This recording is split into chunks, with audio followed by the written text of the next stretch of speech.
everybody. Welcome. This is HBCU Original. Listen, I'm here with my co-host, none other than Alonzo McDowell from the URA Sports. Yeah. Listen, man, welcome. And first of all, we want to give a shout out to our sponsors.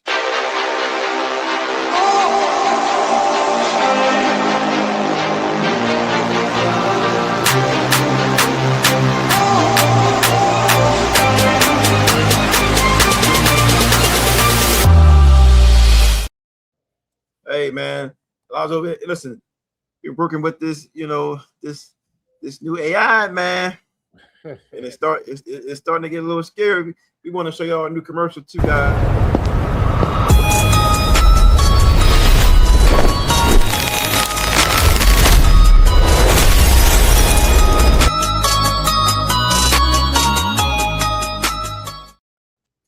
Oh man, hey, man. It's getting a little scary, but listen, man. If you guys would like to purchase anything from us, we're on HBCU Original Shop.com. You can check us out. Check out some of our items. Hey, man, listen. We with Alonzo, URA. You guys been doing some stuff, some great things. You want to tell everybody about what's going on? Yeah, right now we just finishing the a couple camps that we had here in the Baltimore DMV area. It's been exciting, man, to see like what's coming down the pipeline for these new athletes. We've been on this NIL kick trying to discuss and talk to these athletes about the importance of NIL, at least understanding it, and that everybody can use their name, image, and likeness, man, to pay for camps. You just got to get on to like some of our programs, man, and make sure they subscribe, man, and come to www.underrecruitedathlete.com, man. We'll take care of them. And also, listen, guys, we got a lot of information on our website as well, HBCUoriginal.com. Check out that. Hey, check out the YouTube channel for all our latest video content. Need more news? Well, we have an online magazine.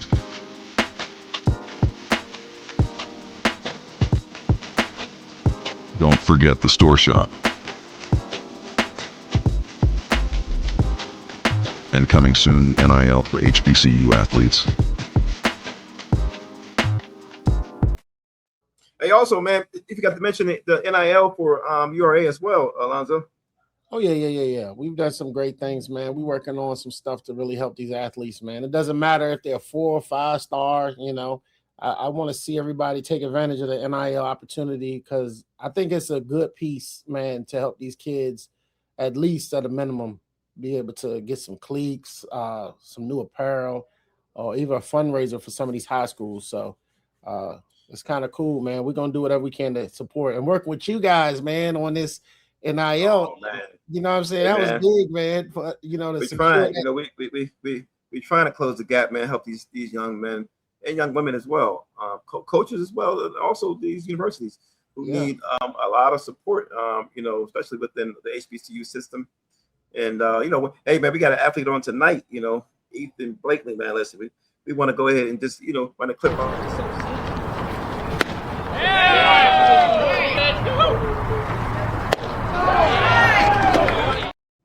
Hey, man, out of the Norfolk area, the green and gold. That's welcome to the show, Ethan Blakeney. What's up, man? Going on, brother? Hey, how y'all doing?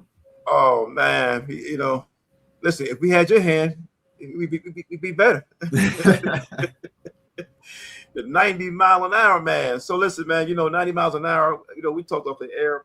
That is an incredible feat, and I just want to say, what have you been eating? What you been doing to get that fast? Hey, man, hard work, consistency. That's the big thing, consistency. You got to want to get up and do it and get after it every day. Hey, look, you see how relaxed he is. The Beach Boys from Virginia Beach are relaxed, cool. Yeah, Tell the folks where you from, man. Your background, elementary, middle school, high school. I'm from Virginia Beach, Virginia. I went to 2 different elementary schools, Luxford Elementary, Pembroke Elementary. Went to Bayside Middle School, high school, graduated from there. Now I'm a senior at Norfolk State, studying exercise science, focus in health fitness instruction. man, living my dream on the field. Look at that. And he's smart too, Lonzo. And he's smart. You know what I mean? You know, he graduated. You know. Hey, look, let me tell you something. It's crazy, man. These kids getting smarter and smarter. Because I remember, like for us, man, they had the prop system. They were struggling in the classroom, man. Struggling, but nowadays, man, these guys is getting it 4.0, 3.8. Man, it's amazing. You got to. It's important now. If you don't got the grades, you can't play. And right. I want to play, so I'm gonna get the grades. Hey, that's what. Look, you need to be in all these kids' ears, man, because that's what it's all about, man. Yeah, you know, I think it's just about sports, but now, man, it's about making sure that you can elevate yourself just in case the sports don't work out. You know. Oh yeah, the sports aren't always gonna be there, but the degree is. There it is. And so, listen, 90 miles an hour.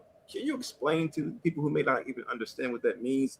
Like for dummies, for the people who are watching, what does that mean in the world of baseball? Man, it's that mark everybody's fighting to get to.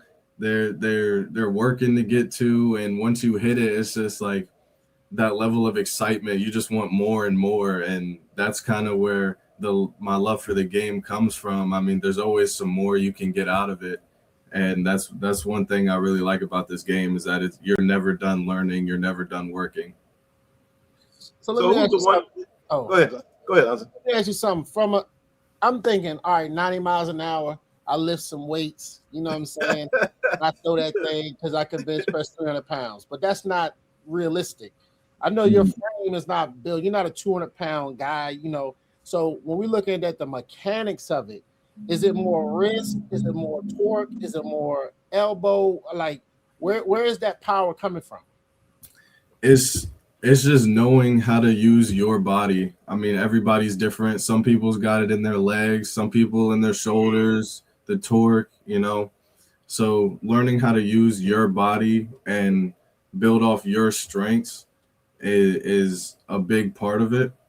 Like you said, I'm not a 200-pound guy. I can't just get up there and throw it. I got to think about, I got to get up there and I got to ride the mound and get behind that fastball. Some things other guys can just get up there and, oh yeah, I just got to throw as hard as I can. Some people just aren't wired that way. Yeah. I watching Chapman. I know you know who Chapman is. Oh yeah. And he threw, like 105 miles an hour. That's crazy. That's crazy. And I'm sitting back and I'm just, but the way he pitches, you would never thought he can throw like that. It's just so calm. Oh yeah. And watching him is that one of your persons you look up to, or you have any other pitchers? My idol, the person I grew up watching and kind of try to idolize is Jose Fernandez. I really like the way that he played the game, how he carried himself before, after the game, when he made mistakes, when he messed up. That's who I try to kind of guide myself towards a little bit. So how much film study did you have to do to kind of understand like where all his power is coming from, and just understanding the intelligence that he has to use off the mound to know different throws? Because you can't just throw a fastball every pitch. Like, oh yeah. What type of study? What type of studying did you have to do? Man, to this day, daily, I watch some film. If it's not of him, if it's somebody new that just came into the league, that just got drafted or something like that, but definitely 10-15 minutes at least every single day, just sitting there trying to see like what could I change, what could potentially help me get better at my game. And I'll go try it. If it doesn't work, if it's not comfortable, then I won't go with it. But I'm always continuing to try to find new things that can help me in a positive way. What's your famous or favorite pitch? Definitely the changeup. Definitely, if you ask anybody on my team, they'll tell you. Now, run down the dynamics of a changeup, because a lot of people don't understand what that means. But they assume they understand. But give a little insight. So like you said, fastball at 90 miles an hour. My changeup is anywhere from 75 to 80. And whereas a fastball is going straight, the changeup's kind of dying down to the right. So it's really effective to those lefties that kind of pull off the ball a lot, or even to righties. Not a lot of righties nowadays are expecting the back knee changeup. They're looking for the slow stuff outside or the hard stuff up top. So what do you think? I was going to ask you, what do you think that the Major League Baseball scouts are looking for? Are they looking for fastball pitchers? Or are they looking for change-up pitchers? Because pros, is a little bit different. Well, if you look at the game now, the name of the game is hard. Everybody's throwing 100+ nowadays. You don't really see anybody throwing low 90s, but that's kind of where, like, I think I change up the game a little bit, because I do throw decently hard, but I can hit those corner spots and command that off speed very, very well, and I'm very confident in it as well. And going back to that question earlier, Greg Maddux, he was another person that I idolized growing up, and so just being able to have that command and that confidence on everything helps me in the long run. That's good, man. I want to ask you this. So when you're thinking about what you're gonna throw to a batter, right? Like, do you sit back and visualize yourself in his position, where the base runners are and the ending and stuff like that, to determine what pitch you're gonna throw and how fast you're gonna throw? It's just something that's instinctual. It's honestly just instinctual. Obviously, there's stuff that goes into it, like you said, where the base runners are and the position that the game's in, who's hitting at the plate. But it's really just instinctual. I'll start off with the first pitch, whatever I think is good, me and the catcher agree on. And from there, I'll read the swing. Hopefully the catcher's reading the swing as well. And we just go off of that. I like to treat every at-bat like its own at-bat. I don't like to, this guy struggles with this pitch, so let's try to get him with this. No, I like to see, like, what are you going to do now? But that's got the same mind. Hey, look, he got the same mindset as the White Gooden. The White Gooden, he sit there and I don't think. Yeah, a lot of processing too, because you have to look at, what did I throw to this batter last? What did he struggle with? I mean, at the same moment of having to determine that's a split second. I used to play catcher. You throwing all them signs, but Randy was like that too. I know you know Randy, and I mean, he was just nasty, man. He was there, but he wouldn't give you the time to even adjust. And with that pitch clock now, it's really fast. Like, you got to throw it down and you got to make a decision right there, yes or no. Yeah. I mean, I like the pitch clock being sped up. I mean, I think now, man, it's exciting, because it makes it more difficult, man, for everyone, because the batter can't just wait you out and he has to get in there and prepare. He can't go through all his motions. The one thing I'm looking at is, how do we get more African-American players to start playing? Now, I know AAU is expensive. Bats are expensive. I know a lot of teams that have great equipment are excelling against teams that don't have the best equipment. But when I grew up, we had baseball fields everywhere. How does somebody like you help to get back into the community to encourage more African-Americans to start playing and getting back into the game of baseball?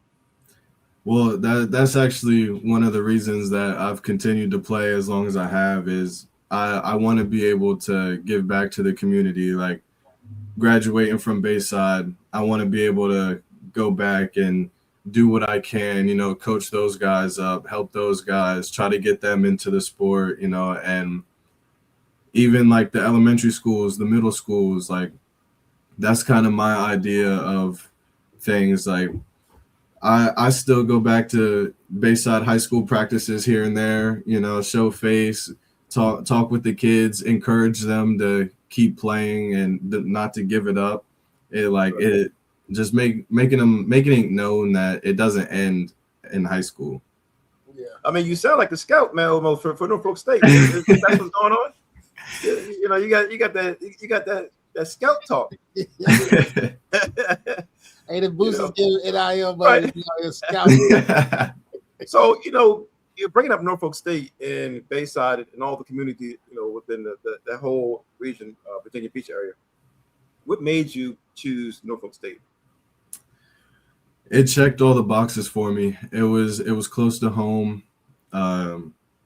Division I. Every kid in high school wants to go Division I nowadays, and that was my goal too. So that checked it off the list. And when I took my visit there, it felt comfortable. I was comfortable there. I enjoyed talking with the coaches and getting to know the guys. And it just felt like the right spot for me. So I didn't fight it, and I'm happy to this day about my decision.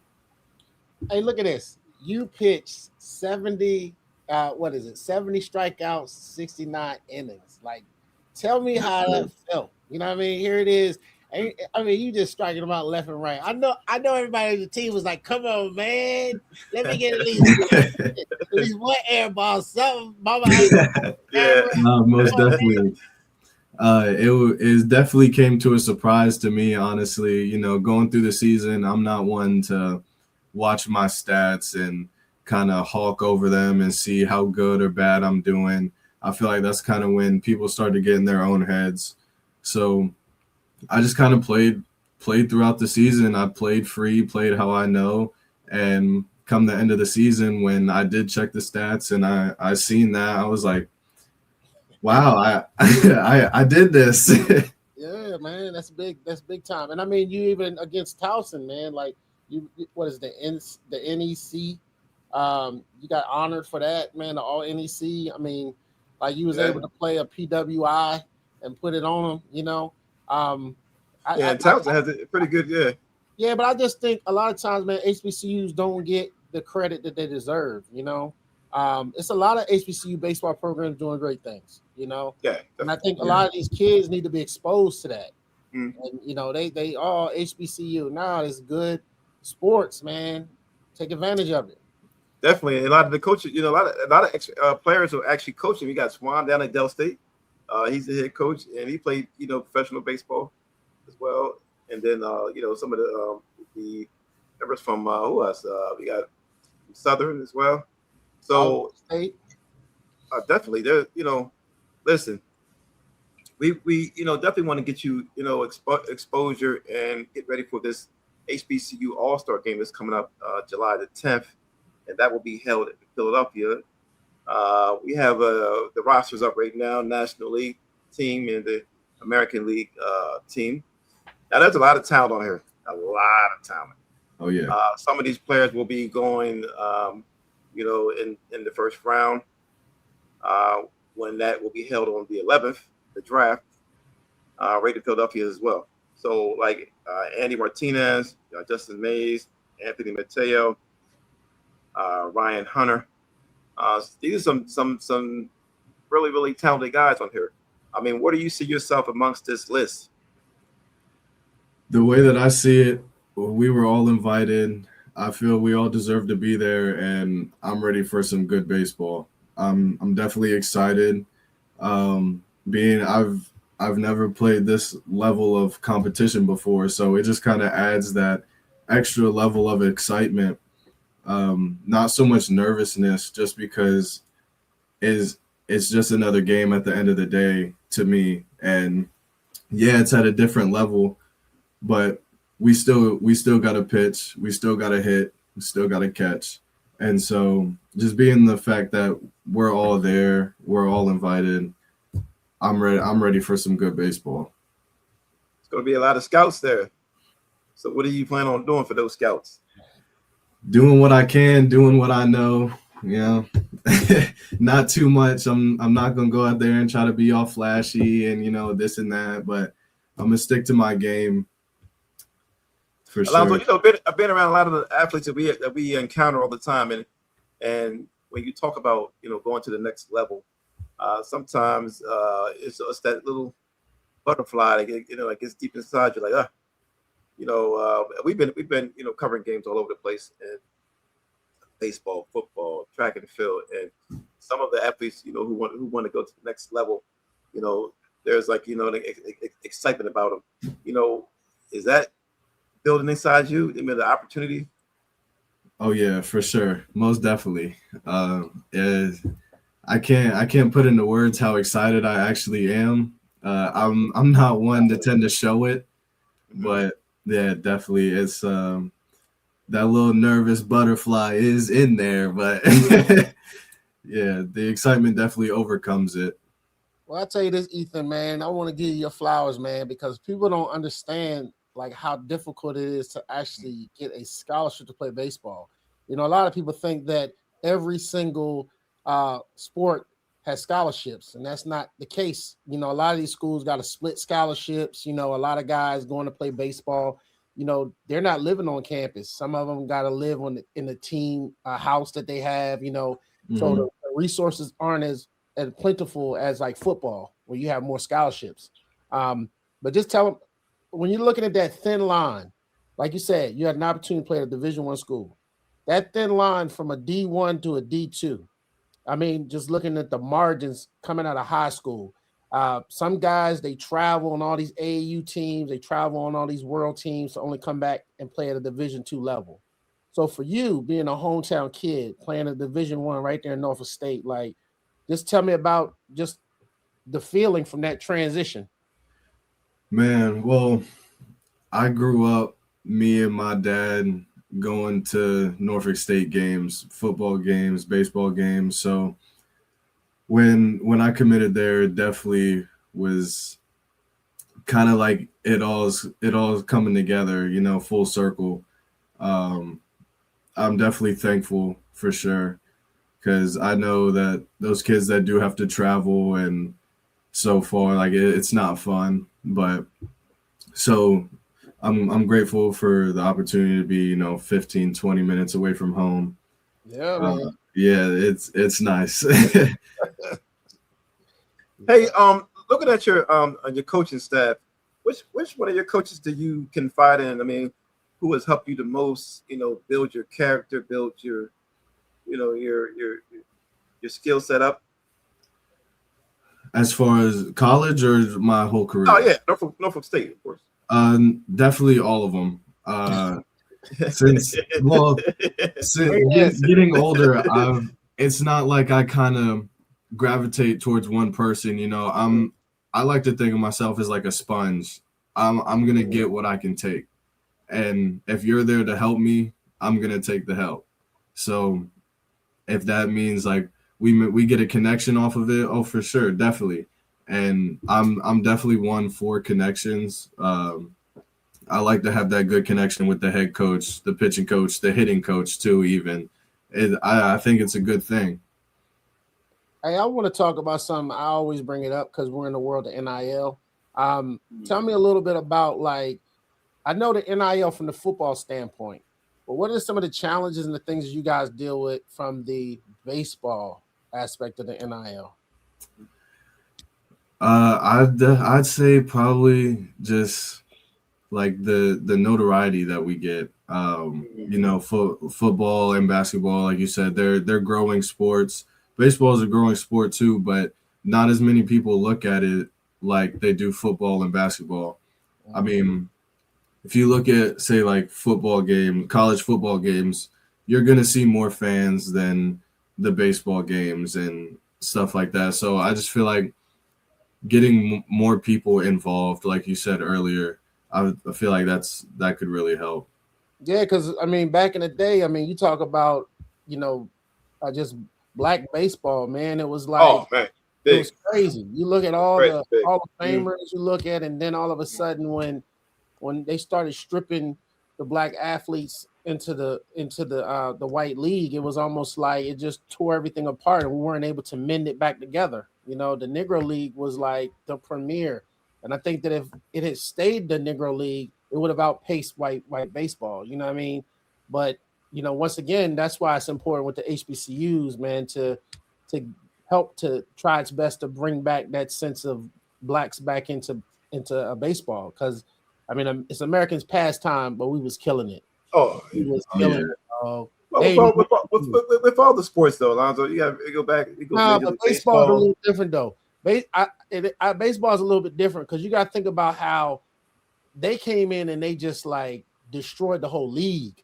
Like they no. That's not what I'm saying. I said with all the sports, Major League Baseball, and we're talking about NFL, track and field. But it's different, man. I'm saying back then.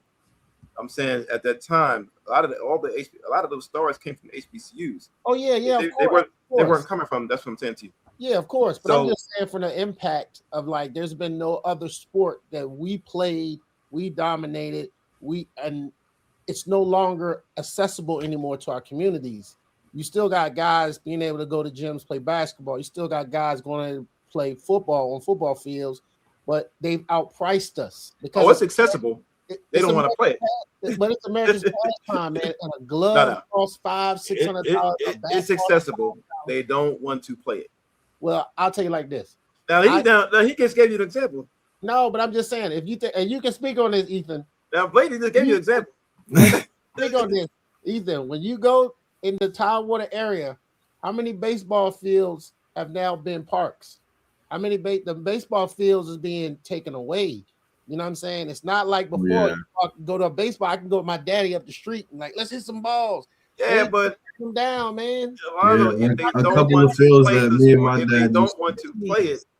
they don't want to play it, but that's one of your talents. Communities. That's what I'm trying to say. But like you said, America's look, it's not sexy anymore.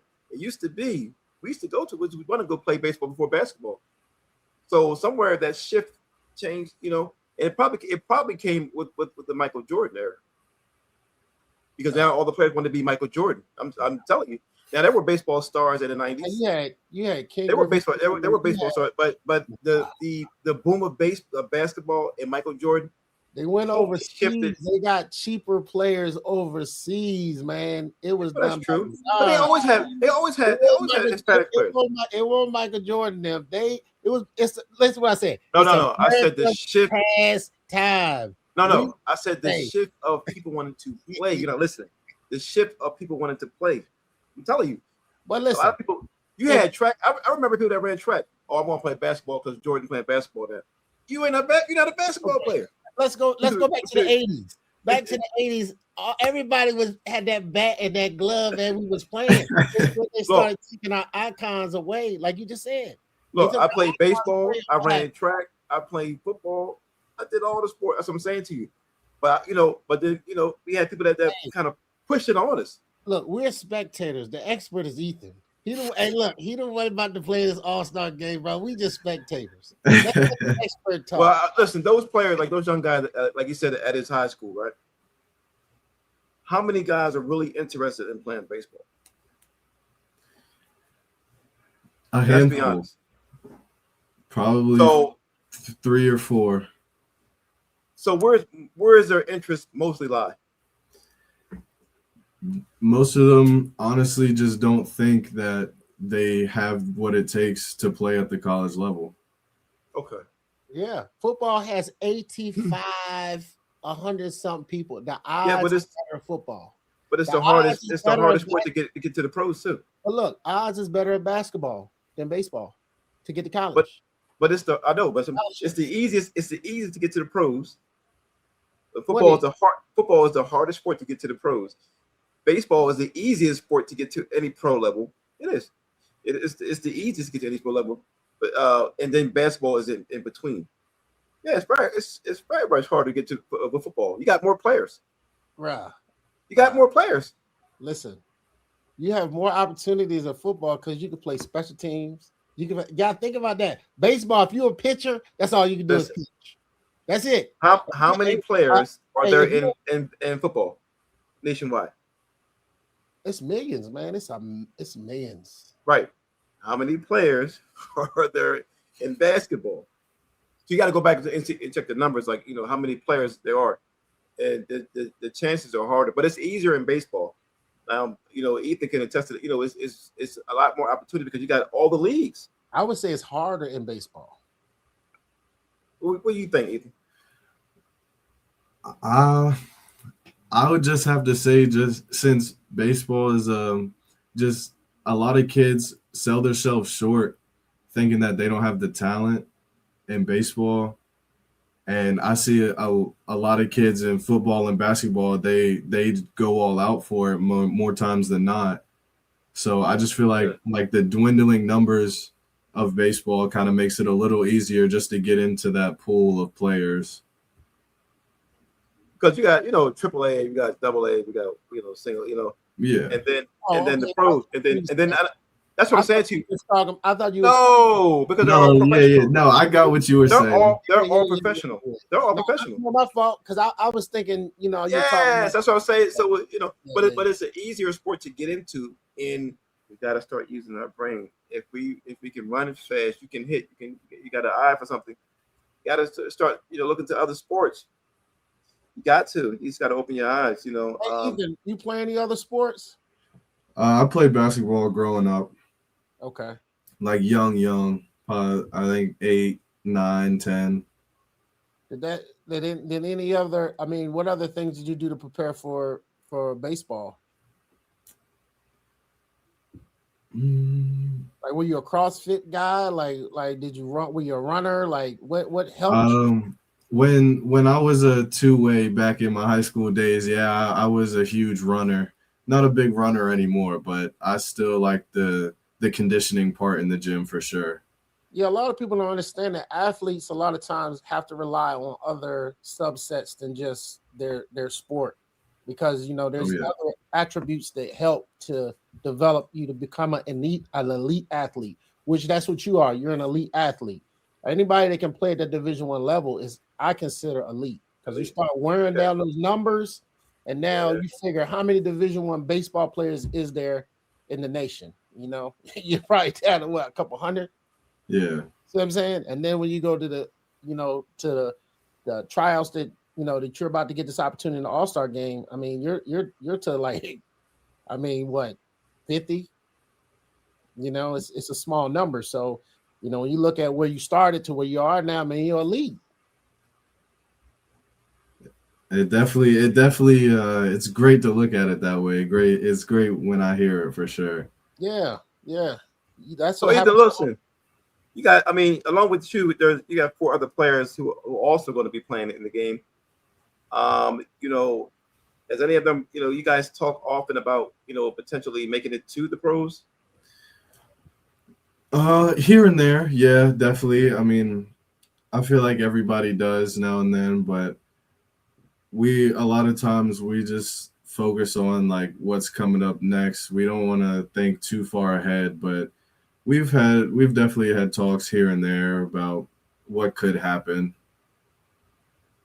Yeah, I'm looking at Justin. I believe it's Justin. Who's the other kid? Thomas, yourself, and then is any of your coaches going to be at the game as well, or no? I'm not sure. Hey, are there any CIAA or SAG players that's going to be playing in this? Or this is just all? Unfortunately, they don't have baseball. Oh, really? SWAC and MEAC. Wow. And so that's one of the things. So, you know, that problem you were saying, the crazy part about it, they have fields. They have baseball fields. But they're not, you know. But I think isn't that the NCAA rules with what, the number of sports? Right. So you can pick other sports though. You can have fencing, tennis. You know, some other sport that may not be costly. You know, like you said before, baseball is kind of costly. So, you know. I told you, man, them bats be costing $900, $800, man. I'm telling you, football equipment don't even cost that much. That was one of the good things about being a pitcher. I ain't got to pay for bats anymore. You just need, Now, as far as the hitting goes, now listen, Los Angeles, I mean the Dodgers, where he can hit both ways. Yeah. He can hit and pitch. Now, how do you feel about hitting? Man, well, you asked me now. I definitely miss it. It's fun, definitely, but I think I came to a realization that if I'm going to be good at one thing, and honestly, I didn't think I could succeed myself in the college setting at the plate. So I knew I was a good pitcher, and I kind of just ran with it, and it's all working out for me now, but I do miss hitting. So look, what can you tell us about your recovery? Because I mean, we all been athletes, we all college athletes, stuff like that, former college athletes. So we know about the maintenance that goes into preparing yourself each week for a game, then off-season maintenance and stuff like that. What are some of the things you do to make sure that your body's healthy? And I want to address one other thing. Talk about the mental health aspect of making sure that you're healthy, making sure you don't get hurt, making sure all them things going into your mind. Like, give us some insight on your thinking. Most definitely. So, I mean, growing up, I was always big on keeping myself healthy. My major is exercise science, so I kind of roll with that. Is very important. I'll start with the mental health part of it.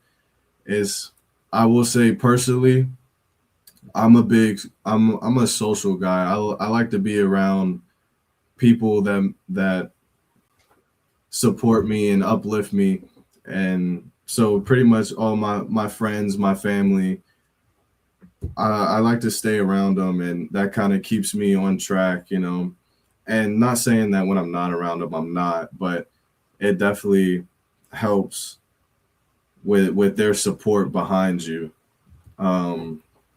And definitely family first, they're always going to be there for you. So their support definitely keeps it up. And the physical part of it is going to the gym, stretching every morning, not just before and after the gym, but whenever you feel tight, like stuff like that, just little tweaks here and there. It's like, oh, something doesn't feel right. Just like I do something about it, so it doesn't just sit there and linger. Before, I have a pre-throwing routine, so I make sure I take myself very seriously. I go through that, take my time through all that.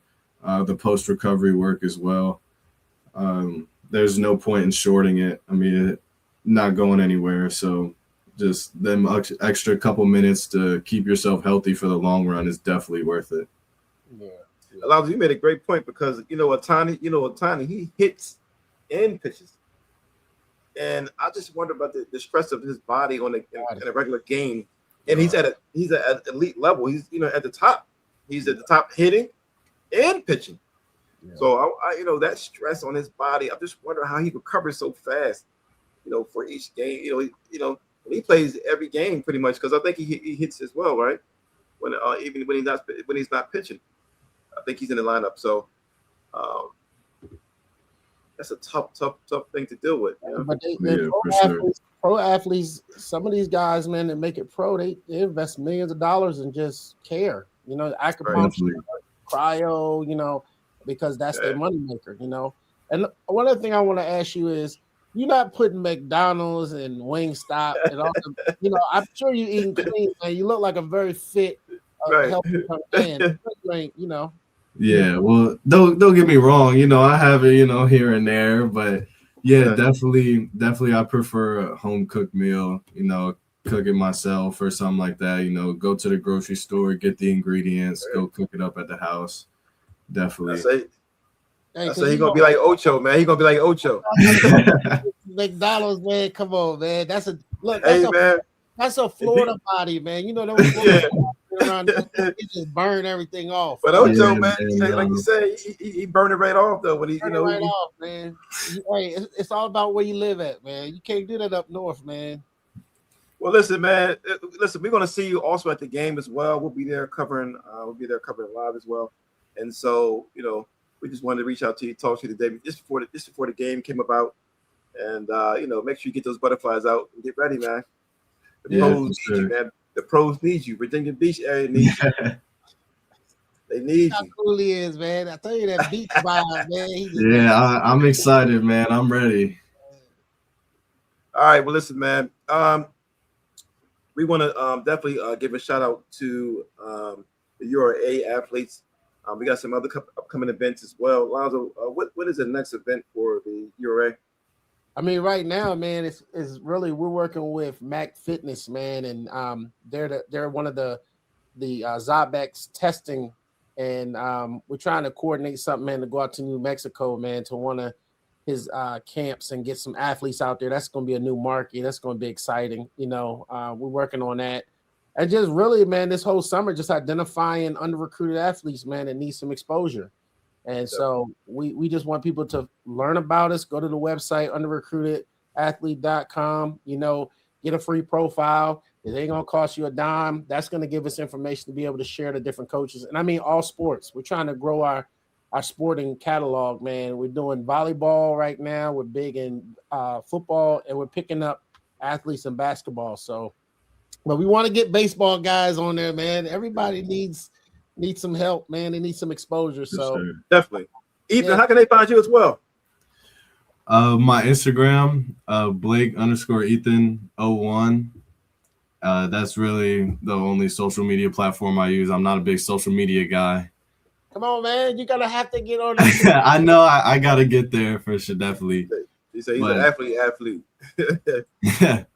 I do want to add to that, though, like resources, use them. They're like, to the younger kids out there, definitely use your resources, physical, mental, use them for sure. Because I will say that definitely that was one of the things that I wish I would have done. I don't think that I used my resources to my full potential when I was younger. So I want to make that a point to get that across.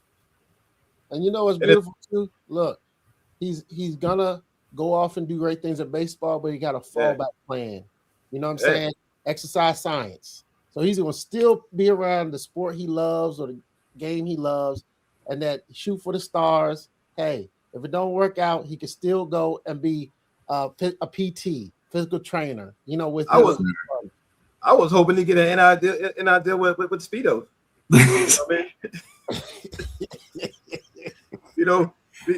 We give him a call for you, man. Tell him hook you up, man. But he gotta be on social media, man. Come on now. All right. Well, listen, man. We appreciate your time, you guys. Listen, we'll see you next show. We're out.